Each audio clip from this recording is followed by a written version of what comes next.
everybody, Andrew here from Green Compost, and in this video we're going to be harvesting some tubers from a sunchoke. Now as you can see, this plant has seen better days. Before it died it looked a little bit more like this, but this did die back in November or December when the weather started getting cold around here in North Florida. And now it's February, so I'm going to go ahead and dig into this pot and we're going to see how fresh the sunchoke tubers still are. I did have some sunchokes that I harvested earlier in the season, and those sunchokes were great and I've already eaten them. So we're going to see today if leaving the tubers in the ground is a good way to keep them fresh throughout the season. So let's go ahead and dig in and see what we find. Alright, so before we start digging, the first thing I'm going to do is just cut away all of this extra plant material, and we'll get rid of that. And then we can start digging in here and finding some sunchoke tubers. Oh, there they are. See, we got some nice beautiful tubers, and great, these things are still nice and fresh. They've been preserved throughout the season. And you know, it's interesting, the ones that I've already harvested and I've been kind of eating and storing in my refrigerator, they are not nearly as fresh as this after sitting in the refrigerator for a couple weeks. I think waiting to harvest your sunchokes is a great way to keep them fresh, and if you grow them in containers like this, then you know, you can always just empty one container at a time and you will have fresh sunchokes all throughout the winter as long as you planted enough in the spring. Now let's go ahead and dig the rest of these tubers out and see how many we find. Oh, that's a big one. And you can see that even from one small container of these sunchokes, you get quite a few tubers. And you got to dig down deep to get them all. Another big one. And one last one. All right, and I think that is all of the tubers that we're going to get out of this bag. All right, so that's a pretty good harvest for one container like this. And keep in mind that I've used all organic methods to grow these sunchokes. There's no fertilizers or anything else to encourage a large yield. So I'm pretty happy with the number of sunchokes that we got out of this, and they are super fresh.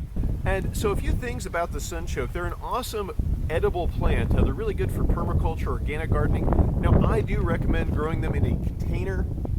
And the reason that I like to keep them in a container is because they'll send out roots and just produce tons of tubers if you put them in a bed. And when you go to harvest, if you don't get all of the tubers, they're going to be coming back year after year. And that's actually a nice feature of sunchokes in that they're an annual plant. As you can see, that one died when it got cold. But if you kind of leave them undisturbed, they will come back year after year from the tubers. So they function sort of like an edible perennial in the sense that they're always going to keep coming back, but they'll take over a bed or they'll take over your yard and they'll be difficult to get rid of. So keep them in a container like this one. I tend to like fabric pots like this one.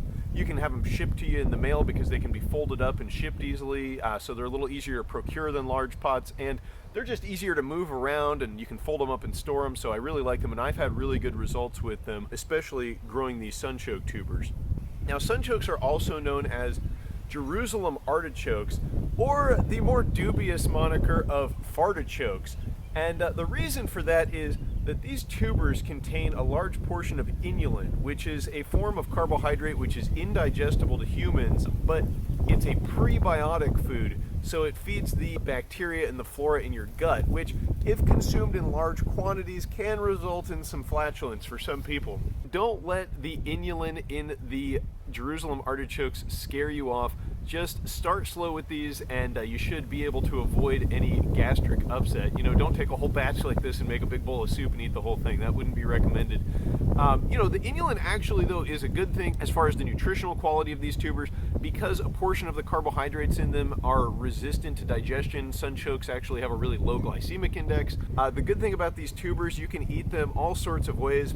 They can be sliced thin and eaten raw. They taste kind of like a water chestnut, I would say. Or you can include them in soups and make a nice blended soup. Or you can slice them up and saute them. You probably could grill them. I don't know, I've never tried that. They're probably good roasted. Haven't had a chance to try that either, but I'm definitely going to try some new recipes with this batch of sunchoke tubers.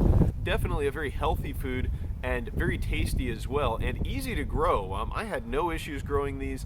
They really had no problems with pests. I just stuck a couple of tubers in the soil and came back to harvest them later. I did water them throughout the season, but that was about it. And speaking of planting them, let's go ahead and replant one of these tubers so that this sunchoke will keep coming back year after year. Alright, so now that I've harvested my sunchoke tubers, I am going to go ahead and take that same pot, and I've topped it off with compost and also some of this black gold potting mix, which I've had really good results with in the past. It's a great organic potting mix. And now I'm just going to take one of these tubers and replant it. And it's February right now. I imagine in a month or two, when it begins to warm up, this will sprout and I'll have another sunchoke growing in this pot, and I'll be able to harvest it again next year.